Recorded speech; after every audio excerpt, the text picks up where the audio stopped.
Você, em algum momento, como um torcedor assistindo o seu time do coração, já xingou o seu técnico de professor Pardal? Ficou se perguntando por que ele coloca determinado jogador naquela posição, improvisando um jogador para fazer uma posição do campo, né, uma função, sendo que ele tem um outro jogador daquela posição no banco? De repente, o seu treinador tem um grande atacante, mas ele prefere colocar um ponta como atacante. Ou ele tem um lateral direito, mas ele prefere colocar um zagueiro como lateral direito, um volante como lateral direito, com um lateral no banco. Por que será que alguns técnicos têm esse comportamento, têm essas ideias?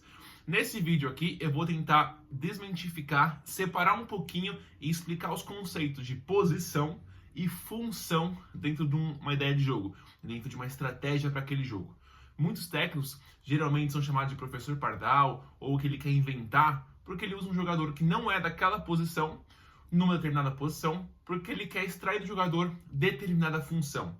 E é isso que eu vou explicar aqui nesse vídeo, junto da minha prancha da tática, onde eu vou trazer exemplos de diversos times, mas principalmente do Chelsea, do técnico Sarri, mas que ele aplicou alguns conceitos que o Antônio Conte colocou anteriormente em temporadas anteriores na equipe dos Blues e em algumas outras equipes que eu vou te mostrar aqui também. Seja muito bem-vindo então a mais um vídeo aqui no Futebol Traduzido. Eu sou o João Victor, treinador de futebol licenciado pela CBF Academy, e hoje, como eu mencionei anteriormente, vamos falar sobre função e posição de um determinado jogador dentro do campo.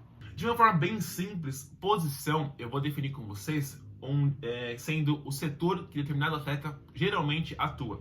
Então, a posição de defesa, a posição de meia ou a posição de atacante, né?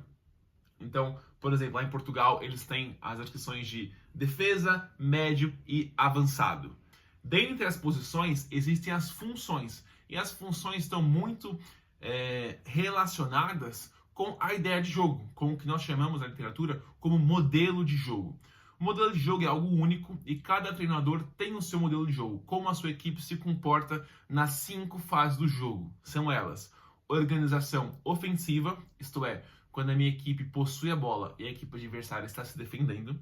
A equipe que está se defendendo, ela está em organização defensiva. Então é mais uma fase do jogo, que é quando a minha equipe não tem a bola e o adversário tem a posse da bola. Transições ofensivas e transições defensivas. Então, o que acontece com a equipe quando ela perde a bola e eu entro em transição defensiva, ou o que acontece com aquela equipe quando ela recupera a bola e a gente chama isso de transição ofensiva. E a quinta fase do jogo são as bolas paradas. Então, todos esses cenários definem a estratégia do jogo, o modelo de jogo do treinador, e é através dessas ideias que ele define o plantel inicial, os 11 que irão iniciar a partida. Como eu falei, o Antônio Conte foi um dos técnicos que mais trocou alguns jogadores de posição para executar determinadas funções da sua ideia de jogo.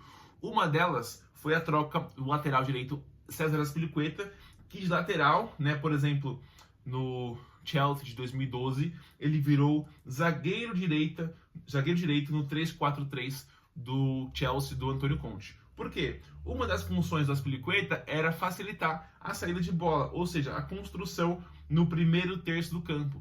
Ter um lateral que geralmente tem mais habilidade, né, e tem um fundamento mais aprimorado para fazer passes ou lançamentos, nessa fase do jogo é importante, onde você não pode perder a bola, visto que você está muito próximo ao seu gol. Então, a ideia do Conte em colocar o Azpilicueta nessa fase do jogo é justamente porque, apesar de ter a posição lateral, mas nesse caso aqui, usando a função de zagueiro, exercendo a função de zagueiro, ele vai ter mais qualidade para poder trabalhar na primeira fase de construção. Então veja, posição versus função.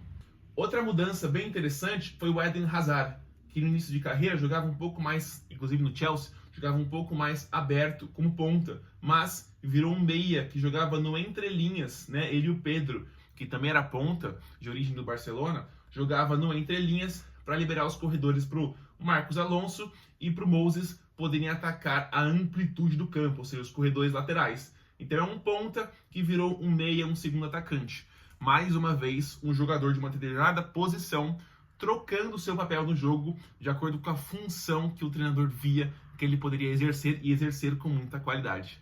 Existem diversos outros exemplos que a gente pode citar aqui. Por exemplo, no cenário do futebol espanhol, Muitas vezes o Barcelona, principalmente na época do Guardiola, usava o Messi como esse atacante mais avançado, o centroavante. Porém, ele descia para o meio de campo para fazer o que a gente chama hoje de falso 9, deixando apenas os pontas mais avançados. Então o Messi ele tem características que favorecem ele jogar no meio.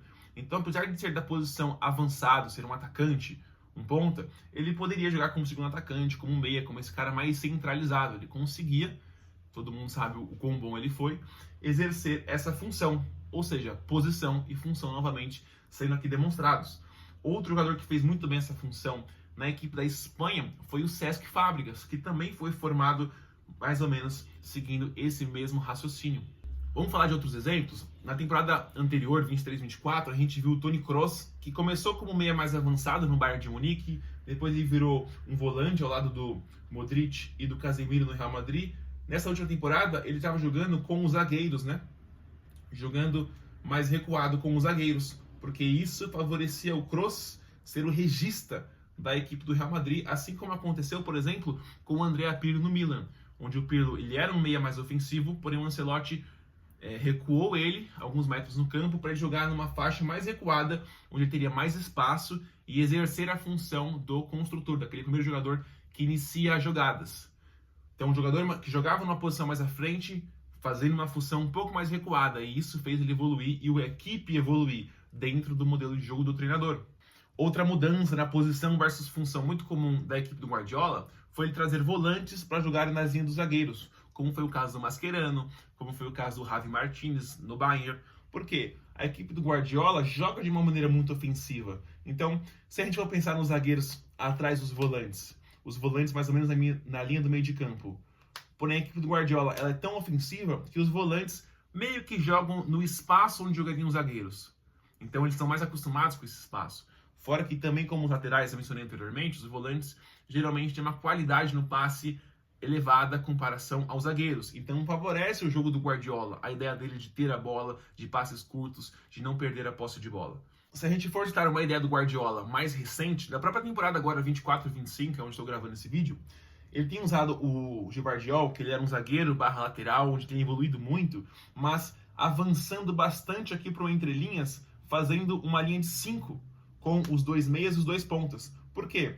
Uma das jogadas características dessa equipe do Guardiola é circular a bola pela direita, onde tem o Savinho, ele fazer esse recuo, por exemplo, para o De Bruyne, principalmente ser um jogador de pé direito, e além do centroavante Haaland, dos meias, do ponta, ter mais um jogador com uma altura elevada, que é o Gvardiol, ele é alto por ser zagueiro de origem, aqui no segundo pau, para receber esse cruzamento às costas da defesa, que vai estar de frente para a bola e não ver o Gvardiol vindo pelas costas, com impulsão e com vantagem cinética, vendo o jogo de frente.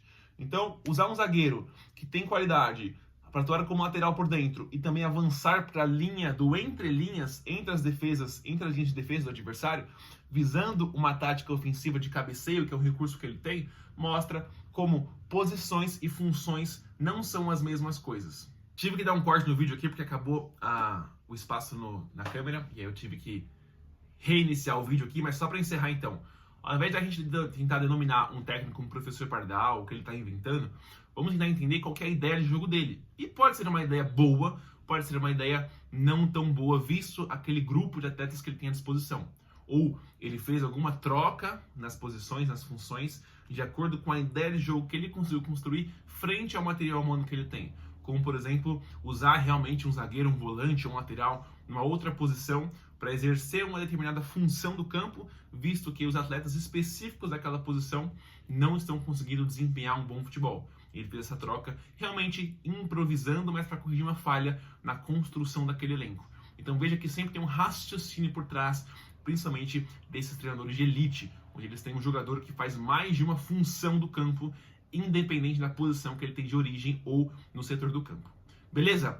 Espero que tenha ficado bem claro, então, a diferença dos dois conceitos e que você tenha uma visão um pouco mais aprofundada desse futebol, desse esporte tão apaixonante como é o futebol. Se você gostou do vídeo, dá o seu like, se inscreve aqui no canal que nós estamos rumo aos 100 inscritos aqui, a nossa primeira meta, e em breve será conquistada, tenho certeza, com a sua ajuda.